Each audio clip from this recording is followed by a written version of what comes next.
দ্বিপাক্ষিক সম্পর্কের টানপোড়েনের মধ্যে পাল্টাপাল্টি পদক্ষেপ নিয়েছে ভারত ও বাংলাদেশ। এতে উদ্বেগের মধ্যে পড়েছেন ব্যবসায়ীরা। দুই দেশের উত্তেজনার মধ্যে পাল্টাপাল্টি বাণিজ্য নিষেধাজ্ঞা আরোপ করা হয়েছে। শুক্রবার 2 মে বিবিসির এক প্রতিবেদনে এ তথ্য জানানো হয়েছে। প্রতিবেদনে বলা হয়েছে, গত এপ্রিলে বাংলাদেশ ভারত থেকে স্থলপথে তুলার সুতা ইয়ার্ন আমদানি সীমিত করে স্থানীয় শিল্পকে সস্তা আমদানির প্রতিযোগিতা থেকে রক্ষার জন্য এ পদক্ষেপ নেওয়া হয়। এর প্রতিক্রিয়ায় ভারত হঠাৎ করেই বাংলাদেশকে দেওয়া ট্রান্সশিপমেন্ট সুবিধা বাতিল করে দেয়।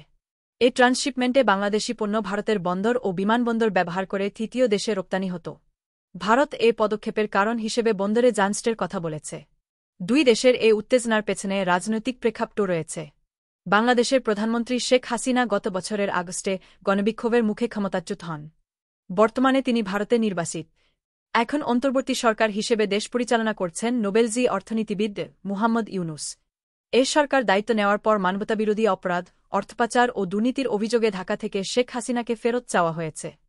হাসিনা এ অভিযোগ অস্বীকার করেছেন। এখনও দিল্লি আনুষ্ঠানিকভাবে কোনো প্রতিক্রিয়া জানায়নি। বাংলাদেশ ভারত সম্পর্কের টানাপোড়েনে বাণিজ্যে ধাক্কা। বিজেপি নেতার তোপে মোদি ও অমিত শাহ। এর মধ্যেই ভারতের পক্ষ থেকে বাংলাদেশে হিন্দু সংখ্যালঘুদের ওপর হামলা নিয়ে উদ্বেগ প্রকাশ করা হয়েছে। ভারত বলছে, সম্প্রতি একজন হিন্দু সম্প্রদায়ের নেতাকে হত্যা একটি পদ্ধতিগত নিপীড়নের প্রতিফলন। তবে বাংলাদেশ সরকার এ অভিযোগ প্রত্যাখ্যান করে বলেছে, ঘটনাগুলো রাজনৈতিকভাবে প্ররোচিত বা সাধারণ অপরাধ। বাণিজ্যিক দিক থেকে এ উত্তেজনা বড় ধাক্কা হয়ে এসেছে। বাংলাদেশের পোশাক শিল্প সুতার ওপর নির্ভরশীল।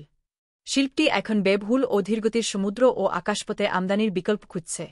2024 সালে ভারত বাংলাদেশে $1.6 বিলিয়ন সুতা রপ্তানি করেছিল, যার 1/3 স্থলপথে এসেছে। মধ্যপ্রাচ্য ও ইউরোপে দ্রুত পণ্য পৌঁছাতে ভারতের ট্রান্সশিপমেন্ট রুট এখন বন্ধ।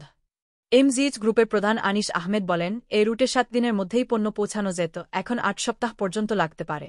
চীনের পর বিশ্বের দ্বিতীয় বৃহত্তম পোশাক রপ্তানিকারক বাংলাদেশ।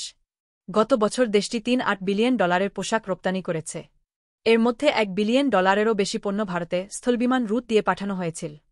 বাংলাদেশে কঠোর ভারতীয় ভিসা নিয়মের কারণে ক্ষোভ বাড়ছে। আগে পর্যটন, ব্যবসা, শিক্ষা ও চিকিৎসার জন্য প্রতি বছর 20 লাখ বাংলাদেশি ভারতে আসত। গত কয়েক মাসে ভিসার সংখ্যা 80% বেশি কমেছে। প্রতিবেদনে বলা হয়েছে, ভারতে হাসিনার অবস্থান ও প্রত্যর্পণের দাবি এখনও একটি বড় বিরক্তিকর বিষয়। ভারতের সাবেক পররাষ্ট্র সচিব শ্যাম স্মরণ বলেন, তাদের বুঝতে হবে যে হাসিনাকে তাদের হাতে তুলে দেওয়ার কোনো উপায় নেই।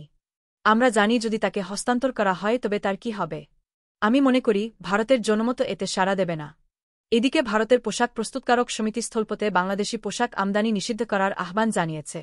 সেন্টার ফর পলিসি ডায়ালগের সিনিয়র অর্থনীতিবিদ দেবপ্রিয় ভট্টাচার্য বলেন, আমি মনে করি আজকাল বাংলাদেশে একটি দ্বিধ দৃষ্টিভঙ্গি রয়েছে। হাসিনা সরকারের ভারতকে দেওয়া অন্যান্য ট্রানজিট ও ট্রান্সশিপমেন্ট সুবিধাগুলোও পুনর্মূল্যায়ন করা উচিত। প্রতিবেদনে বলা হয়, ভারত স্থলবেষ্টিত উত্তর পূর্বাঞ্চলে পণ্য পরিবহনের জন্য বাংলাদেশি বন্দর, সড়ক এবং জলপথ ব্যবহার করে। ফলে দূরত্ব, সময় ও খরচ কম হয়। তবে কর্মকর্তারা বলছেন, ট্রানজিটের পরিমাণ প্রত্যাশিত পর্যায়ে পৌঁছায়নি।